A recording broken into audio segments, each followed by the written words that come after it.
Mga kapuso, nagbabalik po tayo mula dito sa PITX ngayong April 9, araw ng Kagitingan at isang holiday. Patuloy lamang po ang pagdating at pag-alis ng mga pasahero mula dito. Partikular na dito tayo sa Gate 4 ng PITX. Marami pa pong gate yan, Gate 1 to 4. Sa lahat ng mga gate, ganito na ang sitwasyon. Marami na mga nakikita natin mga pasahero. Pero may mga sapat pa namang mga waiting area, mga upuan na bakante at wala pa naman tayo nagiging problema. Ang air conditioning dito ay maganda naman.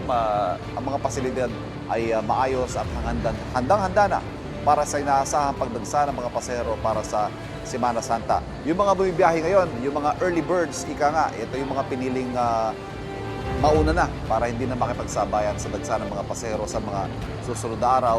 At kabila nga dyan si Ivy, na kanina yung nakausap. Good morning sa'yo, Ivy. Good morning po. Yan, saan ang biyahe natin? Saan na si Occidental Mindoro po? Okay, bakit natin piniling mas maagang bumiyahe? Para makaiwas po sa siksikan ng maraming tao po. Nabanggit mo kanina, nagkukwentuhan tayo, taon-taon ginagawa nyo to. Lagi ba kayong ganito? Yung talagang hindi kayo sumasabay sa dagsa? Yes po, maaga po talaga kami umuwi. Tapos ito, hanggang after Holy Week na ang balik ninyo? May na po ang balik namin. May na? Opo. Mahaba-habang bakasyon pala to. Kumusta naman ang experience sa pasilidad dito sa PITX? Okay naman po. Maayos naman po yung Hindi naman kayo nagkaroon ng problema sa booking ng inyong ticket? Wala naman po, okay naman. Ayan. Ingat kayo sa biyahe. Thank you po. Sino kasama mo? Pamangkin ko po. Mga pamangkin. Ito, pamangkin ko. Sige, maraming salamat. Thank Ingat you kayo. po.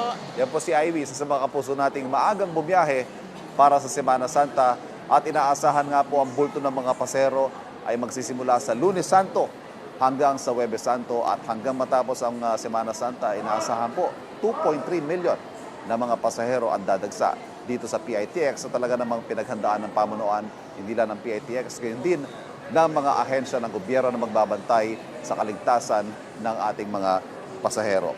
Kapuso, huwag magpapahuli sa latest news and updates. Mag-iuna ka sa balita at mag-subscribe sa YouTube channel ng GMA Integrated News.